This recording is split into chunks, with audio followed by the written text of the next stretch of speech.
Cakey brownies are light and fluffy. They are indulgent without being too heavy. But Fudgy Brownies melt in your mouth. They are intensely chocolatey with their gooey center and crispy tops. Today, we're going to walk you through all the tips and tricks we tested to make the best version of both. And in the end, the office will decide which brownie takes the cake. This is Tasty 101, Cakey brownies versus Fudgy Brownies. We're starting off with my personal favorite, Cakey brownies. First, we have to select our chocolate base. We're using cocoa powder because it will give us a rich chocolatey flavor that won't weigh down the batter. We tested both natural and Dutch processed cocoa powder. The main difference between the two is Dutch has a richer, smoother chocolate flavor, while natural is brighter and acidic. Ultimately, we chose Dutch process for that deep chocolate flavor we wanted while keeping that light crumb you look for in a cakey brownie. Next, we have to select how much flour to use. The more flour, the less fudgy, but too much and you'll have a dry, tough brownie. And we don't want that. We're using more flour than you'd use in a fudgy brownie so they'll rise and hold their shape well. 1.5 cups will do the trick. Now comes our leavener. Using baking powder will make sure it rises and gets us that lift and airiness we want in a good cakey brownie. And finally, we are adding salt. Salt enhances the flavor of any dessert and helps to balance the sweetness. Once you've got all your dry ingredients in a bowl, set that aside. Now, it's time to combine our fat and sugar. This is called the creaming method. It whips the butter and sugar up so much that air bubbles get trapped in the fat. Then, in the oven, the air bubbles expand, giving the brownies a lighter, cake-like crumb. We'll then add eggs to give the brownie structure, but most of the air was added when we whipped up the butter and sugar. Add your eggs in one by one until just incorporated. Adding them slowly will prevent your batter from breaking. You'll know it's broken if it looks like this. We'll do this until the batter is smooth and slightly airy. With cakey brownies, we're always thinking light and airy. Then we'll add in our vanilla extract to give it a little more flavor. Next, we'll add in our dry ingredients in 2 batches. We'll want to do this slowly so we don't overmix the batter. Overmixing will make your brownies tough because you're overworking the gluten. Mix until your flour is just incorporated. It's definitely a thick batter. Next, we're adding in chocolate chips. We tested milk chocolate, but they were too sweet. Semi-sweet, it didn't stand out, but dark chocolate gave us that rich chocolate flavor that sometimes cakey brownies lack.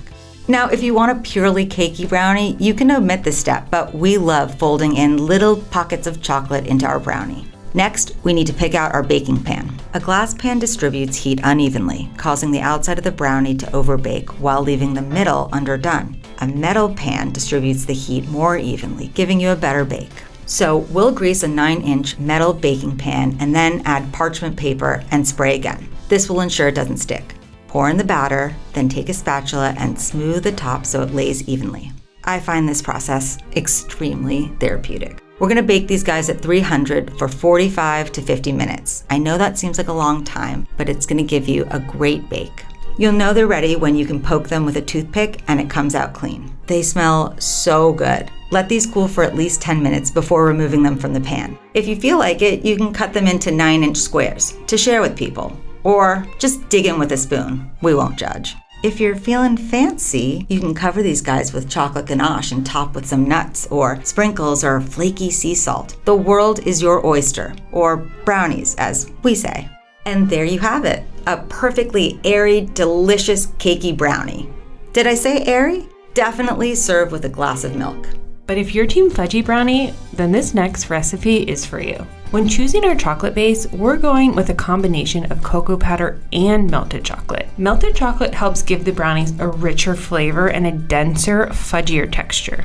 We tested milk and dark chocolate, but found that semi-sweet struck the perfect balance with the rich Dutch processed cocoa. Next, we had to pick our fat. For Fudgy Brownies, we are using both butter and oil. The butter adds flavor and structure as it re-solidifies when it's cooled, but the oil keeps the brownies moist and fudgy. We'll combine our chocolate, butter, and oil. Whoops, sorry, let's get that out of there. We're doing this in a heat-proof bowl over a pot of simmering water. This just gently melts the chocolate without scorching it. If you try microwaving it, you might get hot spots that burn the chocolate and cause it to seize, and your kitchen will smell disgusting. Trust me, you don't want to do this. This is the worst smell in the world. Once the chocolate is nice and smooth, we're going to add in our cocoa powder and our secret ingredient, espresso powder. Adding this now will bloom your powders, making the flavor deeper and more complex.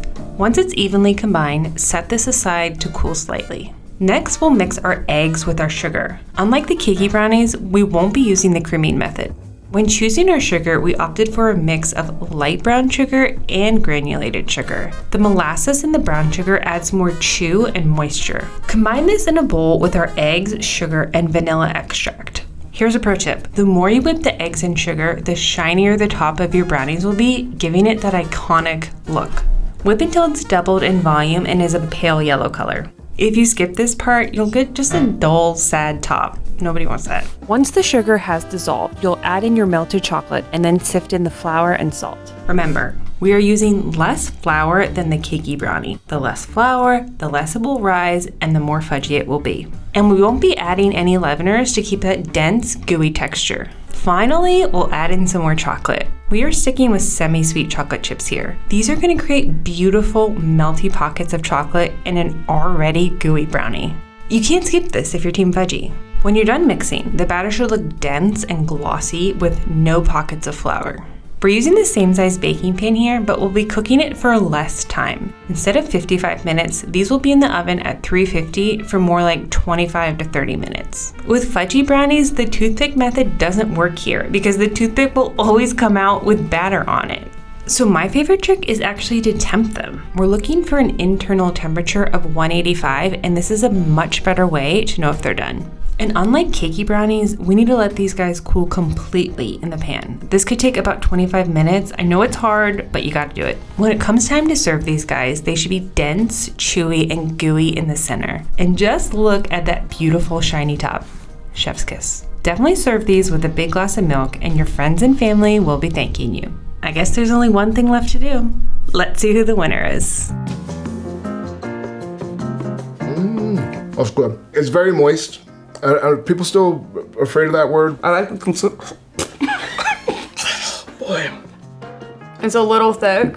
Yeah, that's a childhood brownie. That's delightful. It is nice and fluffy, but it still does have like the rich chocolatey flavor in it. No, I like the consistency of this one. It was super easy to eat. Well, before I choked. For me, probably no chocolate chips, but other than that, I think it was fine.